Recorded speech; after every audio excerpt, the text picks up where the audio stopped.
वीरपुर नामक एक गांव था जो जंगल के किनारे बसा हुआ था। इसी गांव में संतोष नाम का एक बहुत ही मेहनती लकड़हारा अपनी बूढ़ी माँ के साथ रहा करता। संतोष जंगल से लकड़ियाँ काट कर लाता और उन्हें बेचकर अपने परिवार का गुजर बसर चलाया करता। रोज की तरह आज भी संतोष जंगल से लकड़ियाँ काटने के लिए निकल ही रहा होता है। तभी उसकी माँ उसे टोकते हुए कहती है, अरे बेटा, तू फिर अपना डब्बा भूल कर जा रहा है। ये मैंने सब्जी रोटी बांध दी है। ये रही तेरी पानी की बोतल। जब भूख लगे तो खाना खा लेना। खाली पेट मेहनत करना ठीक नहीं होता, तेरी तबीयत बिगड़ जाएगी। अरे हाँ माँ, अगर मैं ये डब्बा लेकर नहीं जाता तो तेरे हाथों के बनाए हुए खाने को बहुत मिस करता। अच्छा, क्या तू सच कह रहा है? तुझे मेरे हाथों का खाना इतना पसंद है क्या? हाँ माँ, बिल्कुल सच कह रहा हूँ। तू बहुत ही स्वादिष्ट खाना बनाती है। तेरे हाथों का खाना खाकर तो मेरी सारी थकान उतर जाती है। अच्छा माँ, अब मैं चलता हूँ, मुझे बहुत देर हो रही है। ठीक है बेटा, जा और अपना ध्यान रखना और समय से घर की ओर निकल जाना। संतोष लकड़ियाँ काटने के लिए अब निकल जाता है। वो रोज की तरह गांव के किनारे वाले जंगल में ही लकड़ियाँ काटता था। आज संतोष जंगल पहुँचता है और अपने चारों ओर देखकर सोचने लगता है, अरे ये क्या, आसपास के जंगलों की तो सारी लकड़ियाँ लगभग खत्म हो चुकी हैं। सिर्फ हरे पेड़ ही बचे हैं। संतोष अब ऐसा सोच ही रहा था कि तभी उसे उसका मित्र हरिया दिखाई देता है। संतोष हरिया से कहता है, अरे हरिया, यार इस जंगल की तो लगभग सारी सूखी लकड़ियाँ खत्म हो चुकी हैं। कोई भी सूखा पेड़ दिखाई नहीं दे रहा है। अब भला हम क्या करेंगे? करना क्या है संतोष भाई, अरे हरे पेड़ को ही काटना पड़ेगा। मैं तो चला हरा पेड़ काटने, तुम भी मेरे साथ चलो। नहीं नहीं हरिया, मैं हरे पेड़ को नहीं काट सकता। माँ कहती है कि हरे पेड़ों को काटने से पाप लगता है।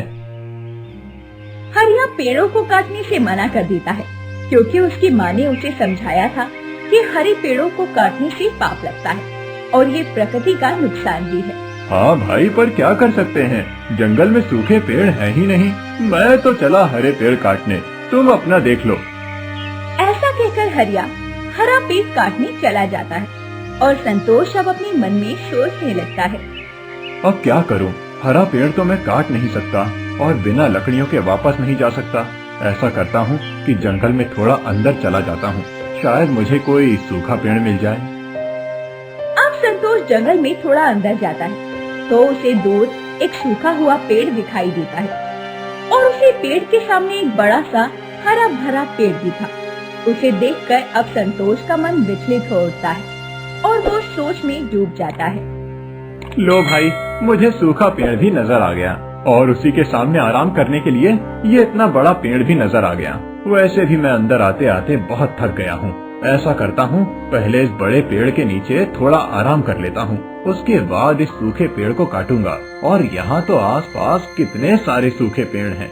चलो अच्छा ही हुआ, अब तो मैं रोज इसी जगह आकर आराम करूंगा और यहीं से सूखे पेड़ों को काट कर ले जाकर बेचूंगा। ऐसा सोचकर संतोष उस बड़े पेड़ के नीचे बैठ गया और उसने अब अपने खाने का डब्बा और पानी की बोतल भी उस बड़े पेड़ के नीचे रख दी। संतोष ने थोड़ी देर आराम किया और सुस्ताने के बाद सामने वाले पेड़ को काटने लगा। संतोष को नहीं पता था कि उस बड़े पेड़ के ऊपर एक गुल्लू नाम का भूत कई वर्षों से रहता था। वो लकड़ियाँ काट रहा था और उधर संतोष के डब्बे से खाने की खुशबू गुल्लू भूत तक पहुँच जाती है और खुशबू सुनकर गुल्लू भूत अपने आप से बोल उठता है,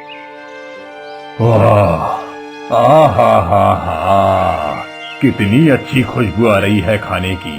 इतने घने जंगल में कौन खाना लेकर आया होगा भला? खैर कोई भी हो, मुझे तो स्वादिष्ट खाने की बड़ी अच्छी खुशबू आ रही है। इस खुशबू ने तो मेरी नींद ही उड़ा दी। ऐसा करता हूँ, नीचे चलकर देखता हूँ कि ये खुशबू आखिर कहाँ से आ रही है। अब ये सोचकर ही गुल्लू भूत पेड़ के नीचे प्रकट हो जाता है और सामने लकड़ियाँ काटता हुआ संतोष ये सब देखकर चकित रह जाता है। वो डर के मारे अपनी कुल्हाड़ी को फेंक देता है और कपकपाते हुए कहता है, कौन हो तुम? कौन हो? मैं गुल्लू भूत हूँ। गुल्लू भूत? नहीं नहीं, मैंने कुछ नहीं किया। मैं तो बस यहाँ सूखी लकड़ियाँ काट रहा था। अरे अरे, डरो नहीं, मैं तुम्हें कोई नुकसान नहीं पहुँचाऊंगा। मैं डरावना भूत नहीं हूँ। मैं सालों से इसी पेड़ के ऊपर रहता हूँ। वो तो तुम्हारे खाने की खुशबू आ रही थी। मैं सोया था, मेरी नींद खुल गई और मैं नीचे आ गया। गुल्लू भूत की बात को सुनकर अब संतोष को सुकून की प्राप्ति आई और फिर गुल्लू बोला, वो मैं कह रहा था कि अगर तुम मुझे अपना खाना दे सको तो। हाँ गुल्लू, क्यों नहीं, मेरी माँ बहुत ही स्वादिष्ट खाना बनाती है। फिर संतोष आगे जाकर गुल्लू को अपना डब्बा उठाकर देता है और उससे कहता है, ये लो, ये सारा खाना तुम खा लो। गुल्लू ने भी खुश होते हुए वो खाने का डब्बा ले लिया और वहीं नीचे बैठकर सारा खाना घपाघप खा गया और पानी भी सारा पी गया। जिसके बाद में वो बहुत आनंदित हुआ और गुल्लू भूत बोला, अरे वाह, सालों बाद तो इतना स्वादिष्ट खाना खाने को मिला है। तुम्हारी माँ तो सचमुच बहुत ही स्वादिष्ट खाना बनाती है। हाँ गुल्लू, तुम सच कह रहे हो, मेरी माँ सचमुच बहुत ही अच्छा खाना बनाती है। अच्छा, ये बताओ कि तुम कौन हो और इतने घने जंगल में क्या कर रहे हो? तुम्हें डर नहीं लगता इतने घने जंगल में आने से? क्या करूं गुल्लू, मेरी मजबूरी थी। मेरा नाम संतोष है। मैं और मेरी माँ इसी जंगल के किनारे वाले गांव में रहते हैं। मैं एक लकड़हारा हूँ और लकड़ियाँ काट कर बेचता हूँ। लेकिन पिछले कई दिनों से बहुत सारी लकड़ियों की कटाई होने की वजह से गांव के किनारे जंगलों में सूखी लकड़ियाँ खत्म हो गई हैं। मेरे साथ के दूसरे लकड़हारे हरे हरे पेड़ काटने लगे, लेकिन मुझे मेरी माँ ने कहा है कि हरे पेड़ काटने से पाप लगता है, इसीलिए मैं हरे पेड़ नहीं काट सकता और बस इसी वजह से मुझे जंगल के अंदर आना पड़ा और यहाँ आकर मुझे सूखे पेड़ दिख गए। बस इसीलिए मैं इन पेड़ों को काटने लगा। अरे संतोष, तुम तो बड़े ही अच्छे इंसान हो। तुमने इतना स्वादिष्ट खाना खिलाया है और मुझे तुम्हारी मदद करनी चाहिए। मुझे तुम्हारी मदद करके बहुत खुशी मिलेगी। ऐसा कहकर गुल्लू भूत ने अपने हाथों से एक जादू किया और उसके हाथों में एक सोने का सिक्का आ गया जो कि जगमगा रहा था।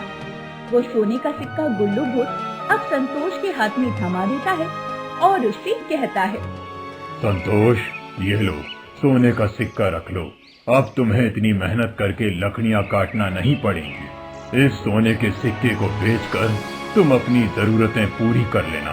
और हाँ, अगली बार फिर मेरे लिए खाना लेकर आना। मैं तुम्हें फिर से सोने का सिक्का दूंगा। संतोष ने बहुत खुशी के साथ वो सिक्का ले लिया। उसकी खुशी का ठिकाना ही नहीं था। उसने गुल्लू को आभार प्रकट किया और उससे कहा, गुल्लू, अब हम दोनों दोस्त हो गए हैं। और फिर संतोष वो सोने का सिक्का लेकर अपने घर की ओर निकल आया और अपनी माँ को उसने सारी बातें विस्तार से बताई। ये सुनकर उसकी माँ बोली, बेटा, भगवान भी तेरी मदद करना चाहते हैं, इसीलिए उन्होंने तुझे गुल्लू भूत से मिलवा दिया है। अब हमारे सारे दुख के दिन दूर हो जाएंगे और हमारे जीवन में खुशियाँ ही खुशियाँ होंगी। फिर संतोष ने खुशी खुशी वो सिक्का बाजार में ले जाकर बेच दिया और अपनी जरूरत की सारी चीजें ले आया। 3-4 दिनों के बाद संतोष को अपनी दोस्त गुल्लू की फिर से याद आने लगी और उसने अपनी माँ से इस बारे में कहा, माँ, मुझे अपने दोस्त गुल्लू की याद आ रही है और मुझे उससे मिलना है। ऐसा करो, तुम उसके लिए स्वादिष्ट खाना बना दो और हाँ, साथ में थोड़ी खीर भी बनाना, उसे जरूर पसंद आएगी। मैं आज उससे मिलने जाऊंगा। ठीक है बेटा, तुझे अगर इतना ही मन है तो तू जाकर अपने दोस्त से मिला। मैं उसके लिए उसकी पसंद का सारा खाना बना दूंगी और खीर भी बना दूंगी। तू ले जाकर उसे खिला देना। फिर संतोष की माँ ने भी स्वादिष्ट खाना बनाया और मीठे में खूब स्वादिष्ट खीर भी बनाई। संतोष उसे लेकर गुल्लू भूत के पास जंगलों में पहुँच गया। उसने पेड़ के नीचे खड़े होकर अपने जिगरी दोस्त गुल्लू को आवाज लगाई, गुल्लू, कहाँ हो तुम? नीचे आओ, देखो मैं तुम्हारे लिए बहुत स्वादिष्ट खाना लेकर आया हूँ। गुल्लू संतोष की आवाज सुनकर अब नीचे उसके सामने प्रकट हुआ और उससे बोला, अरे वाह मेरे दोस्त, मैं तो तुम्हारा ही इंतजार कर रहा था। फिर गुल्लू ने वो सारा स्वादिष्ट खाना खा लिया और अब संतोष को 2 सोने के सिक्के देते हुए कहने लगा, ये लो मेरे दोस्त, ये सिक्का रख लो, तुम्हारे काम आएगा। संतोष भी अब मारे खुशी के उछल पड़ा और उन 2 सोने के सिक्के को बेचकर अपनी जरूरत की सारी चीजें लेकर घर आ गया। अब तो संतोष को ये आदत हो गई थी।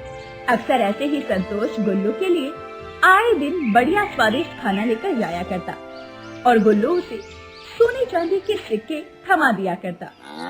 इस तरह धीरे धीरे संतोष की सारी गरीबी दूर हो गई। एक दिन की बात है, संतोष जंगल से खाली हाथ ही लौट रहा था। हरिया उसे खाली हाथ लौटते देखकर चकित हुआ और उससे पूछ बैठा, अरे संतोष भाई, ये क्या, तुम जंगल से खाली हाथ आ रहे हो? लकड़ियाँ नहीं लाए क्या? अरे नहीं नहीं हरिया, मैं तो अपने दोस्त से मिलने गया था, मिलकर आ गया। ऐसा कहकर अब संतोष चला गया। उसके जाने के बाद हरिया जिज्ञासा से सोच उठा, मुझे समझ नहीं आ रहा कि अचानक ऐसा क्या हो गया कि संतोष गरीब से अमीर हो गया। उसके कपड़े, उसका घर, उसका खाना, सब कुछ इतना अच्छा हो गया और अब तो वो जंगल से लकड़ियाँ भी नहीं ला रहा है। तो आखिर इसके पास इतने पैसे आए कहाँ से? लकड़ियाँ तो मैं भी बेचता हूँ, लेकिन मेरे पास तो कभी इतने पैसे नहीं आए। जरूर दाल में कुछ काला है, मुझे तो इस सच का पता लगाना ही होगा। लेकिन कैसे? ऐसा करता हूँ कि छिपकर इसका पीछा करता हूँ। मैं भी तो देखूं कि आखिर जंगल जाकर ये करता क्या है। यही सोचकर अगले दिन से हरिया संतोष पर अपनी नजरें गड़ाए रखने लगा।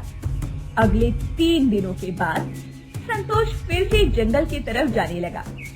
हरिया ने उसे देखा तो एक बड़े से पेड़ की आड़ में छुप गया। धीरे धीरे वो उसका पीछा करने लगा। हरिया ने देखा कि संतोष जंगल के अंदर एक बड़े से विशालकाय बरगद के पेड़ के पास पहुंचा और संतोष ने आवाज लगाई, गुल्लू भूत, कहाँ हो तुम? नीचे आओ, मैं तुम्हारे लिए बहुत ही स्वादिष्ट खाना लेकर आया हूँ। थोड़ी ही देर में गुल्लू भूत वहाँ पर प्रकट हो गया। दोनों साथ में मिलकर खाना खाने लगे। उसके बाद गुल्लू भूत ने उसे कुछ सोने की मुद्राएं दी और संतोष उसे लेकर खुशी खुशी आया। ये सब कुछ होते देखकर हरिया ने सोचा, अच्छा तो ये है पूरा सच। संतोष यहाँ आकर लकड़ियाँ नहीं बल्कि इस पेड़ के ऊपर जो भूत रहता है उसे स्वादिष्ट खाना खिलाता है। उसके बदले में गुल्लू भूत उसे सोने के सिक्के देता है। अब तो ये राज मेरे लिए भी राज नहीं रहा है। मैं भी गुल्लू भूत से सोने के सिक्के मांगूंगा, लेकिन वो भला मुझे सोने के सिक्के क्यों देगा? हाँ, ऐसा करता हूँ कि मैं भी अपनी पत्नी से स्वादिष्ट खाना बनवाता हूँ और उसे लाकर गुल्लू भूत को खिलाता हूँ। फिर वो खुश होकर मुझे भी सोने के सिक्के देगा। और फिर हरिया खुश होता हुआ अपने घर गया और अपनी पत्नी को सारी बातें बता दी। समझ गई विमला तू? ऐसा करना कि कल तू बहुत ही स्वादिष्ट खाना बना देना। मैं वो खाना लेकर गुल्लू भूत के पास जाऊंगा और उसे खाना खिलाकर उससे सोने के सिक्के ले आऊंगा। तू देखना, हमारी भी गरीबी चुटकियों में दूर हो जाएगी। विमला अपने पति की बात सुनकर खुश हो गई और ललचाई आंखों से कहने लगी, हाँ जी, आप सच कह रहे हैं। मैं कल बहुत अच्छा खाना बनाकर पैक करके आपको दे दूंगी। आप भी उस भूत से सोने की मुद्राएं लेकर आना और फिर उससे मेरे लिए भी बहुत कुछ खरीद कर लाना। इसके बाद में विमला ने तरह तरह के व्यंजन बनाए और बांधकर हरिया को थमा दिए। हरिया भी वो खाना लेकर अब जंगल में उसी पेड़ के नीचे पहुंच गया जहां उसने संतोष को उस भूत के साथ देखा था और हरिया ने उसी आवाज लगाई, गुल्लू भूत, देखो मैं तुम्हारे लिए बड़ा ही स्वादिष्ट खाना लेकर आया हूँ। गुल्लू भूत भी उसकी आवाज सुनकर पेड़ के नीचे आया और उसे देखकर बोलने लगा, खाने की तो बहुत ही अच्छी खुशबू आ रही है, लेकिन तुम कौन हो? मैं संतोष का दोस्त हूँ। तुम्हारे लिए खाना लाया हूँ, इसे खा लो। गुल्लू ने हरिया द्वारा लाया गया सारा खाना खा लिया और उसे 2 सोने के सिक्के दिए और कहा, तुमने मुझे संतोष की तरह खाना खिलाया है, इसीलिए मैं भी तुम्हारी मदद करना चाहता हूँ। ये सोने के सिक्के रख लो, तुम्हारे काम आएंगे। हरिया भी ये देखकर बहुत खुश हुआ।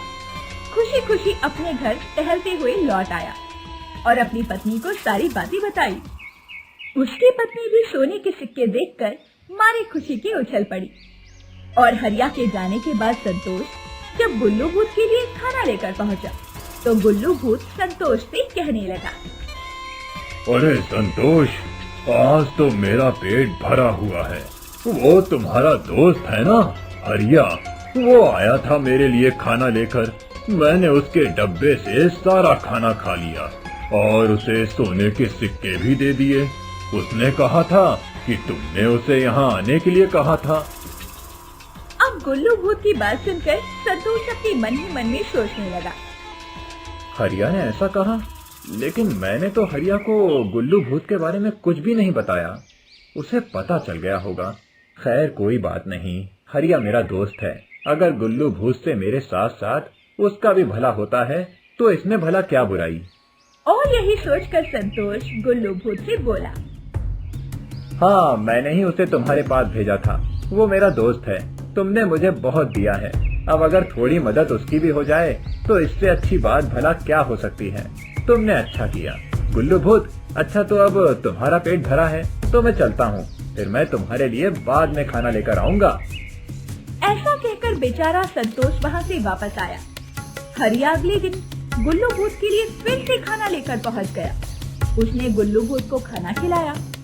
गुल्लू भूत ने इस बार उसे 4 सोने के सिक्के दिए और दुगने सोने के सिक्के देखकर अब हरिया मन ही मन सोचने लगा, कभी ये सोने के सिक्के देता है तो कभी चांदी के।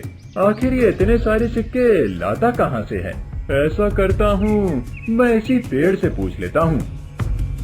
फिर हरिया गुल्लू भूत से बोला, अरे गुल्लू भूत, अब तो हम दोस्त हुए ना, तो तुम मुझे अपने बारे में बता सकते हो। मुझे ये जानना है कि आखिर तुम ये सोने के सिक्के और चांदी के सिक्के लाते कहाँ से हो। इस पेड़ पर तो कोई भी सिक्का दिखाई नहीं देता। अरे हरिया, इस पेड़ पर सिक्के नहीं हैं, बल्कि यहाँ से थोड़ी ही दूर दाहिनी तरफ मुड़ने पर एक नीले रंग का अनोखा पेड़ है और उसी पेड़ के नीचे बहुत सारा खजाना छुपा हुआ है। मैं ये सिक्के अपने जादू से वहीं से लेकर आता हूँ।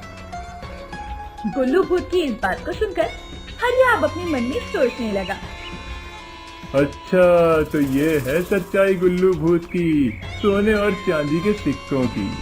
इसके पास कुछ नहीं है, ये तो उस पेड़ के नीचे से सिक्के लेकर आता है जहाँ पर खजाना छुपा हुआ है। अब हरिया रात को अपने घर आता है और अपनी पत्नी को सारी बातें बताता है। मुझे ये 2-4 सोने और चांदी के सिक्के नहीं चाहिए, बल्कि मैं तो सोच रहा हूँ कि उस पेड़ के नीचे जाकर खुदाई करूँ और सारा खजाना निकाल कर एक साथ घर ले आऊँ। हाँ जी, आप बिल्कुल ठीक कह रहे हैं। अगर खजाना हमारे हाथ लग गया तो हम तो गांव में सबसे धनी हो जाएंगे और हमारे ठाट बाट देखकर आपके सारे दोस्त तो आपसे जल उठेंगे। ठीक है विमला, मैं कल ही जाता हूँ उस खजाने की तलाश में। और फिर अगले दिन हरिया गुल्लू भूत के बताए हुए रास्ते पर चलकर उस नीले पेड़ के नीचे पहुँच जाता है और फिर वहाँ पर खुदाई करना शुरू कर देता है। जैसे ही हरिया वहाँ थोड़ी खुदाई करता है, उसे सोने और चांदी के सिक्के दिखाई देते हैं। हरिया बहुत खुश हो जाता है और अपनी आँख से कहता है, अरे वाह, आखिर मैंने खजाना ढूंढ लिया। लेकिन ये तो बहुत सारा खजाना है, मेरे लाए हुए झोले में इतना सारा खजाना नहीं आ पाएगा। ऐसा करता हूँ कि अभी इस झोले में खजाना भरकर अपने घर ले जाता हूँ। कल फिर आऊँगा और फिर बड़ी बड़ी बोरियां लेकर आऊँगा और सारा खजाना भरकर ले जाऊँगा। यही सोचकर बस अब हरिया अपने साथ लाई गई बोरी में खजाने का कुछ हिस्सा जल्दी जल्दी भर लेता है और अपने घर आ जाता है और अपनी पत्नी को सारी बात खुशी से बताता है। अब मैं कल बड़ी बड़ी बोरियां ले जाऊंगा और सारा खजाना भरकर ले आऊंगा। बस यही सोचकर हरिया उस खजाने को अपने पलंग के नीचे रख देता है और गहरी नींद सो जाता है। रात को कुछ आवाजों के कारण हरिया की नींद खुल जाती है तो वो देखता है कि उसके पलंग के आसपास बहुत सारे जहरीले सांप घूम रहे हैं। हरिया डर जाता है और डरते हुए अपनी पत्नी विमला को जगाने लगता है। विमला, उठो उठो, देखो हमारे घर में कितने सारे सांप हैं। विमला, हमारे घर में ये सांप कहाँ से आ गए? अरे क्या है जी, क्यों मुझे बेकार में जगा रहे हो? अरे अब तो मैं अमीर हो गई हूँ, मुझे देर तक सोने दो। हरिया की पत्नी बार बार हरिया के उठाने पर उठ जाती है और वो भी सांपों को देखकर घबरा जाती है। तभी हरिया देखता है कि सारे सांप उसकी तरफ आ रहे थे। हरिया वहाँ से भागने लगता है तो सांप भी उसके पीछे पीछे भागने लगते हैं। हरिया बहुत ज्यादा डर जाता है और दौड़ता हुआ वो संतोष के घर पहुँच जाता है। सांप भी उसके पीछे रेंगते हुए वहाँ पहुँच जाते हैं। हरिया संतोष का दरवाजा जोर जोर से खटखटाता है। संतोष दरवाजा खोलता है और कहता है, क्या हुआ हरिया भाई, इतने घबराए हुए क्यों हो? संतोष, देखो ये सारे सांप मेरा पीछा कर रहे हैं। संतोष जैसे ही सांपों को देखता है तो वो सांप गायब हो जाते हैं। फिर संतोष हरिया से पूछता है, हाँ मैंने देखा सांपों को। सच सच बताओ कि तुमने आखिर ऐसा क्या किया है कि ये सारे सांप तुम्हारा पीछा कर रहे हैं? अब हरिया संतोष को सारी बातें बता देता है। ये सुनकर संतोष ने कहा, हरिया, तुमने बहुत बड़ी गलती की। तुम्हें ऐसा लालच नहीं करना चाहिए था। वो खजाना गुल्लू भूत का है, तुम्हें उसे नहीं खोदना चाहिए था। तभी वहाँ गुल्लू भूत प्रकट होता है और कहता है, हरिया, तू एक नंबर का लालची है। आज तेरी जान बच गई है, लेकिन याद रखना वो सब तुझे जिंदा नहीं छोड़ेंगे और तेरे कर्मों की यही सजा है। ये सुनकर हरिया गुल्लू से माफी मांगने लगता है और संतोष कहता है, मेरे दोस्त, इसे माफ कर दो, ये मेरा भी दोस्त है। मैं वादा करता हूँ कि आज के बाद ये ऐसी गलती कभी नहीं करेगा। ठीक है मेरे दोस्त, मैं तुम्हारी वजह से इसे माफ कर देता हूँ। ऐसा कहकर गुल्लू भूत वहाँ से चला जाता है और हरिया अपनी गलती पर बहुत शर्मिंदा होता है। जिसके बाद में वो लालची लकड़हारा लालच करना छोड़ देता है, क्योंकि उसे उसके लालच का फल जो मिल गया था।